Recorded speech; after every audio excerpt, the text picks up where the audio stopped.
إن الحمد لله نحمده ونستعينه ونستغفره ونعوذ بالله من شرور أنفسنا ومن سيئات أعمالنا من يهده الله فلا مضل له ومن يضلله فلا هادي له وأشهد أن لا إله إلا الله وحده لا شريك له وأشهد أن محمدًا عبده ورسوله أما بعد فإن خير الحديث كتاب الله وخير الهدي هدي محمد صلى الله عليه وسلم وشر الأمور محدثاتها وكل محدثة بدعة وكل بدعة ضلالة وكل ضلالة في النار فأعوذ بالله السميع العليم من الشيطان الرجيم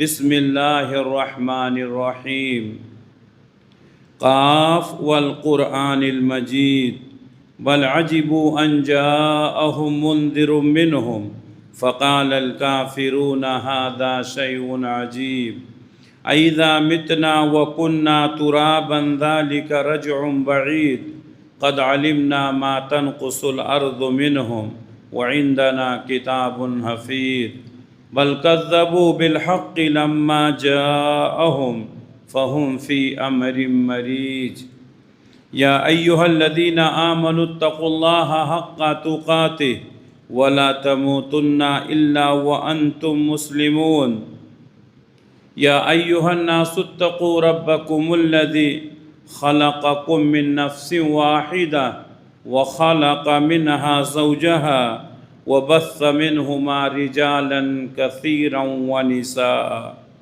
واتقوا الله الذي تساءلون به والأرحام إن الله كان عليكم رقيبا يا أيها الذين آمنوا اتقوا الله وقولوا قولا سديدا يصلح لكم أعمالكم ويغفر لكم ذنوبكم ومن يطع الله ورسوله فقد فاز فوزا عظیما۔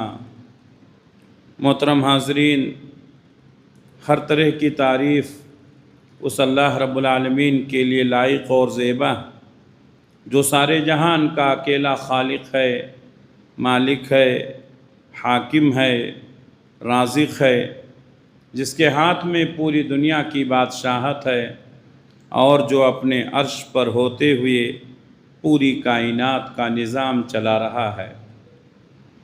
بعدہ اس کے تمام نبیوں اور رسولوں پر درود و سلام نازل ہوں، خصوصاً آخری نبی حضرت محمد مصطفیٰ صلی اللہ علیہ وسلم پر، جو آخری نبی، آخری رسول، آخری پیغمبر بنا کر اس دنیا کے لیے بھیجے گئے، جن کے بعد اب قیامت تک کوئی نبی آنے والا نہیں ہے۔ اللہم صلی علی محمد وعلی آل محمد کما صلیت علی ابراہیم وعلی آل ابراہیم انک حمید مجید۔ اللہم بارک علی محمد وعلی آل محمد کما بارکت علی ابراہیم وعلی آل ابراہیم انک حمید مجید۔ محترم حاضرین، ذی الحجہ کا مہینہ چل رہا ہے اور آج ہمارے یہاں ذی الحجہ کی 11 تاریخ ہے۔ کل ہم نے عید الاضحیٰ کی نماز ادا کی، حضرت ابراہیم علیہ السلام کی سنت کو ادا کیا۔ حجاج کرام لگ بھگ حج کے ارکان سے فارغ ہو چکے ہیں۔ اللہ سے دعا ہے کہ اللہ رب العالمین تمام حجاج کرام کی جان و مال کی اور عزت و آبرو کی حفاظت فرمائے، اور جن لوگوں نے کل قربانیاں دی ہیں آج بھی قربانی دیں گے اور آنے والے 2 دنوں تک قربانی دینے کا ارادہ رکھتے ہیں، اللہ سے دعا ہے کہ اللہ تعالیٰ ان کی قربانیوں کو قبول فرمائے۔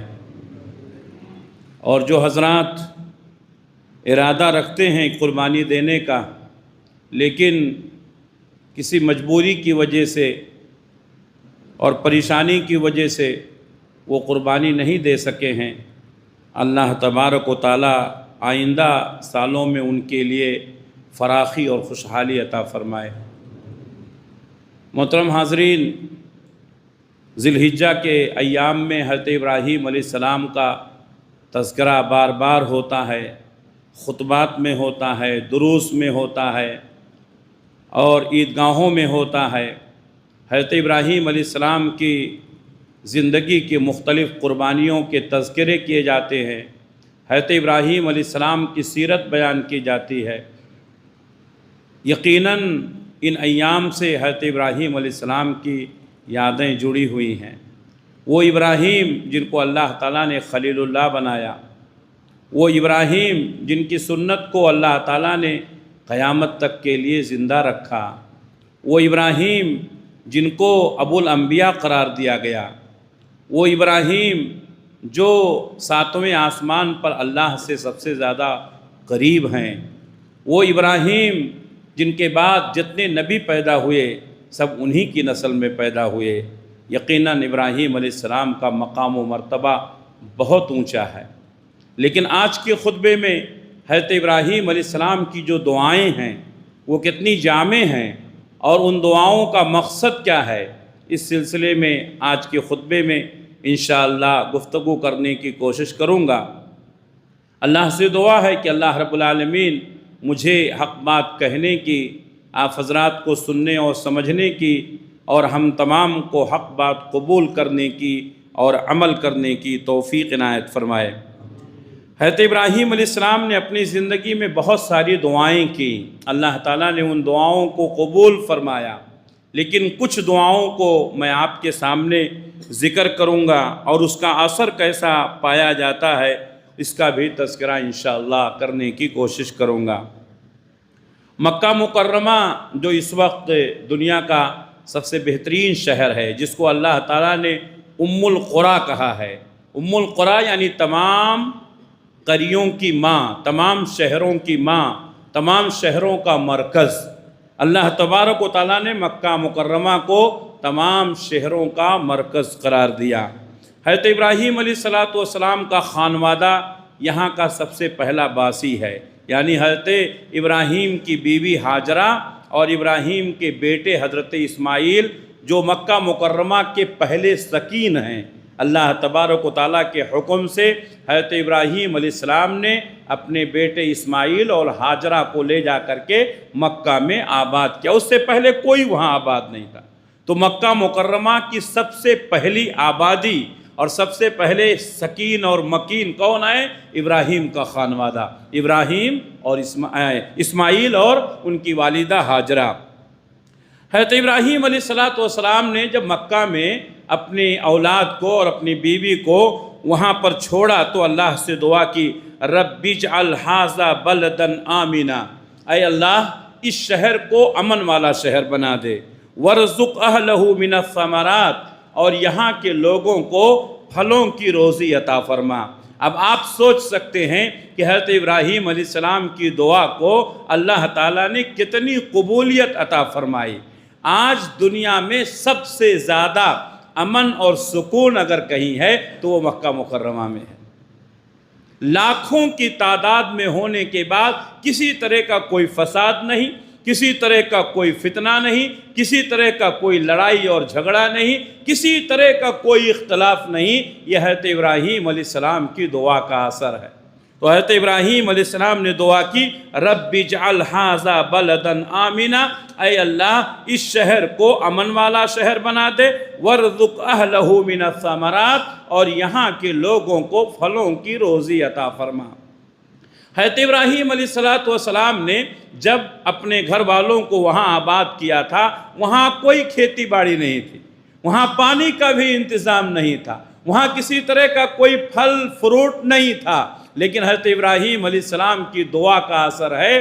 آج بھی مکہ مکرمہ میں کوئی خاص کھیتی نہیں ہوتی ہے، چند لوگوں نے سبزیاں وغیرہ اگانا شروع کر دیا ہے، لیکن جو لوگ حج کو جاتے ہیں، عمرے کو جاتے ہیں، انہوں نے دیکھا ہوگا، محسوس کیا ہوگا کہ دنیا کی ساری نعمتیں آپ کو کہاں ملیں گی؟ مکہ مکرمہ میں ملیں گی، اور بہترین قسم کے اعلیٰ قسم کی نعمتیں وہاں ملیں گی۔ یہ حضرت ابراہیم علیہ السلام کی دعا کا اثر ہے، رب اجعل ھذا بلدا آمنا وارزق اہلہ من الثمرات، اے اللہ اس شہر کو امن والا شہر بنا دے اور یہاں کے باسیوں کو تو پھلوں کی روزی عطا فرما۔ دوسری دعا حضرت ابراہیم علیہ السلام نے جو کی وہ اپنی لیے اور اپنی اولاد کے لیے نماز کی پابندی کی دعا۔ آج بہت سارے لوگ نماز نہیں ادا کرتے ہیں، میں نے پچھلے درس میں بھی بتایا تھا، جو بے نمازی ہے اس کی قربانی نہیں ہوگی، جو بے نمازی ہے اس کا حج نہیں ہوگا، جو بے نمازی ہے اس کے روزے بھی قبول نہیں ہوں گے۔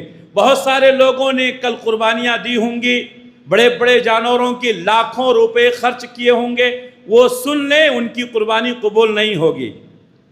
سب سے پہلے آپ کو نمازوں کا اہتمام کرنا ہے۔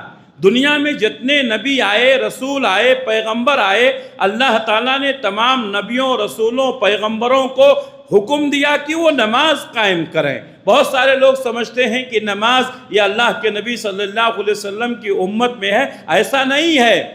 آپ سے پہلے جو نبی آئے ان نبیوں کو اور ان کی امتوں کو بھی اللہ تعالیٰ نے نماز کا حکم دیا تھا۔ اس کی کیفیتیں الگ الگ تھیں، رکعتیں الگ الگ تھیں اور اس کے اوقات الگ الگ تھے، لیکن نمازیں ہر امت میں موجود تھیں۔ حضرت ابراہیم علیہ السلام نے اپنے لیے اور اپنی اولاد کے لیے نماز کی پابندی کی دعا فرمائی، رب اجعلنی مقیم الصلاۃ، اے اللہ مجھے نماز قائم کرنے والا بنا، وَمِن ذُرِّيَّتِي، اور اے اللہ میری اولاد کو بھی نماز قائم کرنے والا بنا، ربنا وتقبل دعا، اے اللہ ہماری دعا کو قبول فرما لے۔ آج ہمارا حال یہ ہے کہ ہم خود بھی نمازوں کا اہتمام نہیں کرتے ہیں اور اپنی اولاد کو بھی نماز کی تعلیم نہیں دیتے ہیں۔ پیارے نبی نے بھی یہی بات فرمائی کہ جب تمہارے بچے 7 سال کے ہو جائیں ان کو نماز کا حکم دو، اور جب 10 سال کے ہو جائیں اور نماز کی پابندی نہ کریں تو ان کو مارو، ان کو سزا دو۔ وَأْمُرْ أَهْلَكَ بِالصَّلَاةِ، اپنے بچوں کو، اپنے اہل و عیال کو نماز کا حکم دو۔ اللہ کے نبی صلی اللہ علیہ وسلم نے بھی یہی حکم دیا، اللہ نے بھی یہی حکم دیا۔ اور 7 سال کے بعد 10 سال تک ان کی تربیت ہوتی رہے گی، اور 10 سال کے ہونے کے بعد بھی نماز کی پابندی نہیں کرتے ہیں تو ان کو مارو، ان کو سزا دو۔ لیکن آج ہمارا حال یہ ہے کہ لوگ خود بھی نمازوں کا اہتمام نہیں کرتے ہیں، اپنی اولاد کو بھی نماز کی تعلیم نہیں دیتے ہیں۔ حضرت ابراہیم علیہ السلام نے دعا کی، اے اللہ مجھے بھی نماز قائم کرنے والا بنا، میری اولاد کو بھی نماز قائم کرنے والا بنا۔ اس دعا کا اثر یہ ہوا کہ اللہ تبارک و تعالیٰ نے حضرت ابراہیم علیہ السلام کی اولاد میں نبیوں، رسولوں اور پیغمبروں کو پیدا کیا۔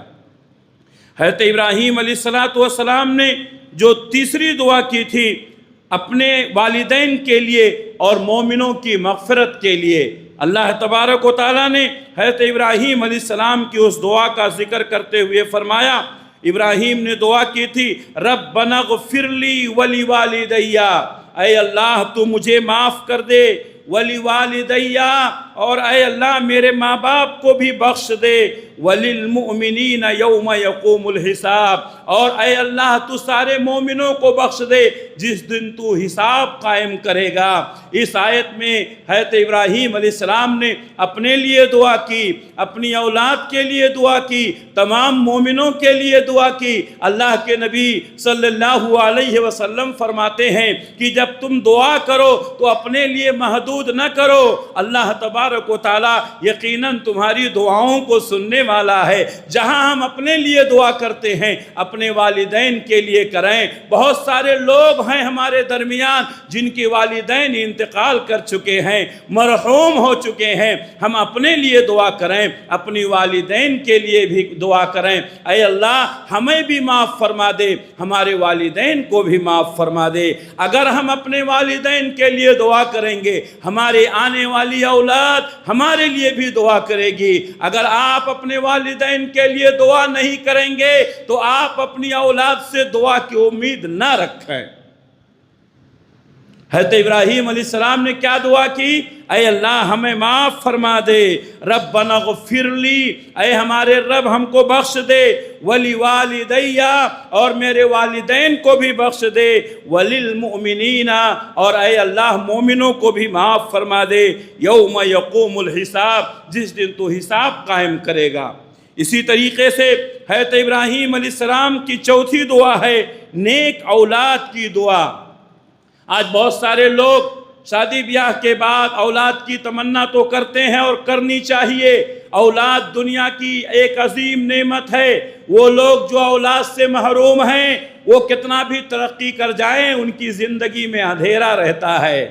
آپ نے بہت کمایا، آپ نے بہت بنایا، کمپنی کارخانے بنائے، بلڈنگیں بنائیں، لیکن آپ کے سامنے آپ کی اولاد نہیں ہے، کروڑوں کی اربوں کی جائیداد بنائے، آپ کے سامنے آپ کی اولاد نہیں ہے، آدمی فکر مند ہوتا ہے کہ میری یہ جائیداد کس کو منتقل ہوگی۔ پوری زندگی جو جائیداد بنایا تھا، پوری زندگی جو پراپرٹی بنائی تھی، اس کے مرنے سے پہلے ہی اس کے زندگی کے آخری دنوں میں اس کے سامنے بڑے مسائل کھڑے ہوتے ہیں۔ میرے بھائیوں، اولاد یہ اللہ کی بڑی نعمت ہے، اس لیے ہر شخص اولاد کی تمنا کرتا ہے، لیکن اولاد کی تمنا کرنا کافی نہیں ہے۔ کتنے لوگ ایسے ہیں جو اپنی اولاد سے پریشان ہیں، اپنی اولاد سے وہ ہمیشہ پریشان رہتے ہیں، اور کتنے لوگ ہیں جو اپنی اولاد کے لیے بد دعا بھی کرتے ہیں۔ میرے بھائیوں، اولاد ہونا کافی نہیں ہے، نیک اولاد کی دعا کیجئے۔ حضرت ابراہیم علیہ السلام نے نہ صرف اولاد کی دعا کی بلکہ نیک اولاد کی دعا کی۔ اللہ نے فرمایا ربی حب لی من الصالحین، اے اللہ مجھے صالح اولاد عطا فرما۔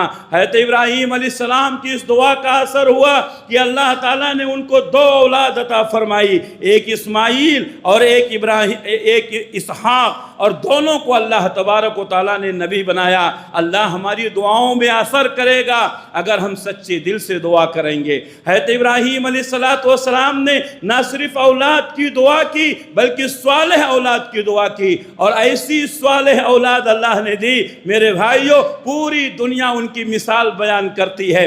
کل جو ہم نے قربانی پیش کیا، آج پیش کریں گے، آنے والے کلوں میں پیش کریں گے، یہ اسی اسماعیل کی، اسی نیک اولاد کی یادگار ہے۔ حضرت ابراہیم علیہ السلام نے جب اپنی اولاد سے کہا یا بنی انی ارا فی المنام انی اذبحک فانظر ماذا تری، اے میرے بیٹے میں نے خواب میں دیکھا ہے کہ میں تم کو ذبح کر رہا ہوں، فانظر ماذا تری، سوچو تمہاری رائے کیا ہے۔ قال یا ابت افعل تؤمر ستجدنی انشاءاللہ من الصابرین، تو کہا اے ابو جان آپ کیجئے، انشاءاللہ آپ مجھے صبر کرنے والا پائیں گے۔ آج آپ اپنی اولاد سے یہ امید رکھتے ہیں،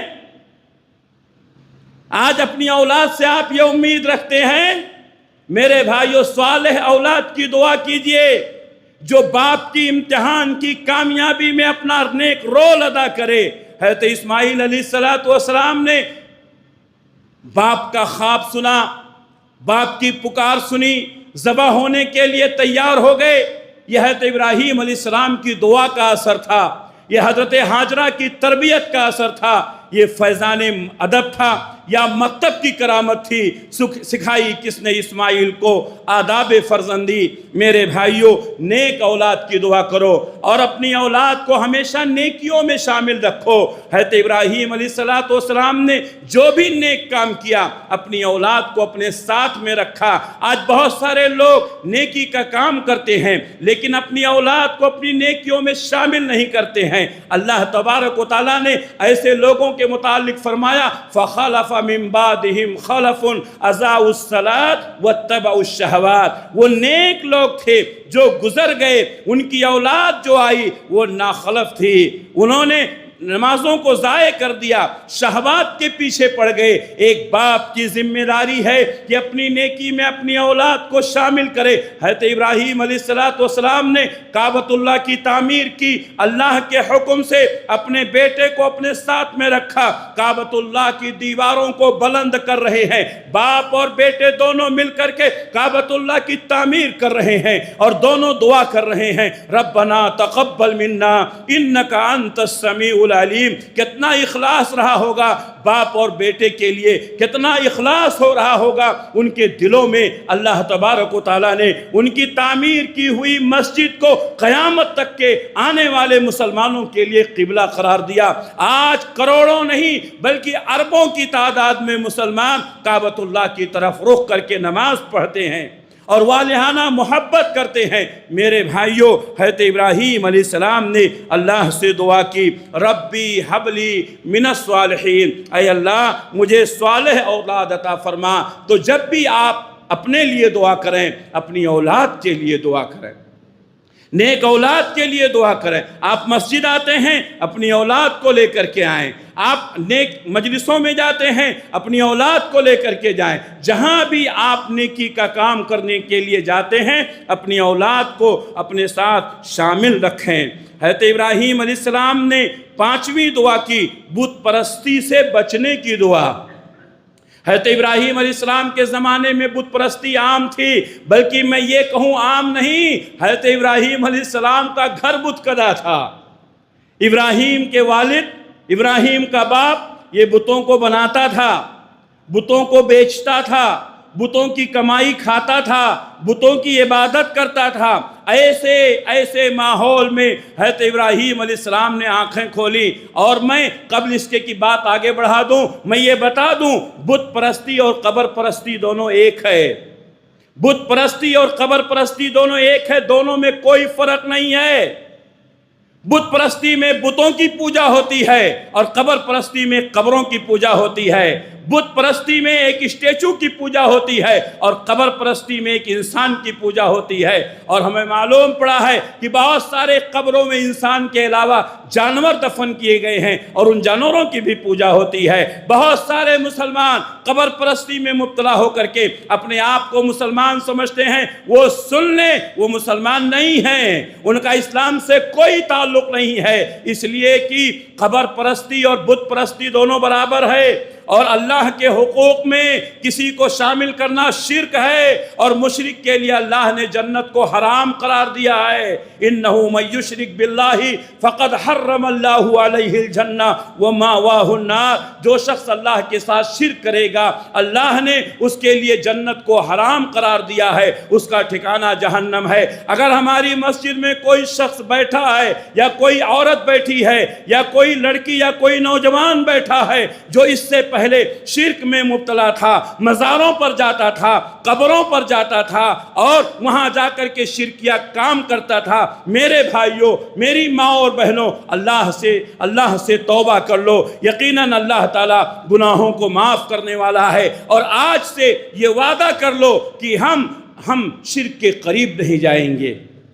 حضرت ابراہیم علیہ السلام کے زندگی کے جو پیغام ہے اس میں سب سے بڑا پیغام توحید کا پیغام ہے۔ حضرت ابراہیم علیہ السلام نے توحید کے لیے کتنی قربانیاں دیں آپ سوچ سکتے ہیں۔ تو حضرت ابراہیم علیہ السلام نے جو 5ویں دعا کی تھی وہ کس چیز کی؟ بت پرستی سے بچنے کی دعا۔ حضرت ابراہیم علیہ السلام نے دعا کی، رب جنبنی و بنی ان نعبد الاصنام، اے اللہ تو مجھے بھی اور میری اولاد کو بت پرستی سے بچا لے، بت پرستی سے بچا لے۔ کتنے لوگ ایسے ہیں جو اپنی اولاد کو قبروں پر لے جاتے ہیں، مزاروں پر لے جاتے ہیں۔ پیارے نبی نے فرمایا اللہ نے ان کو مسلمان بنا کر پیدا کیا تھا، ان کے ماں باپ ان کو یہودی بنا دیتے ہیں، ان کے ماں باپ ان کو نصرانی بنا دیتے ہیں، ان کے ماں باپ ان کو مجوسی بنا دیتے ہیں، ان کے ماں باپ ان کو بت پرست اور قبر پرست بنا دیتے ہیں۔ اس لیے میرے بھائیو، یہ اولاد ہمارے گود میں اللہ کی بہت بڑی امانت ہے۔ اگر ہم نے اس کی فکر نہیں کی، قیامت کے دن جواب دینا ہوگا۔ تو اپنے آپ کو بھی بت پرستی سے، قبر پرستی سے بچائیں، اور اپنے بچوں کو بھی بت پرستی اور قبر پرستی سے بچانے کی فکر کریں۔ حضرت ابراہیم علیہ السلام نے جو دعا کی تھی، 6ٹھی دعا آپ کی تھی، حضرت ابراہیم علیہ السلام نے یہ دعا کی کہ اے اللہ مکہ کی طرف لوگوں کا دل مائل کر دے اور لوگوں کے دلوں میں مکہ کی محبت پیدا کر دے۔ حضرت ابراہیم علیہ السلام نے دعا کی، فَاجْعَلْ أَفْئِدَةً مِّنَ النَّاسِ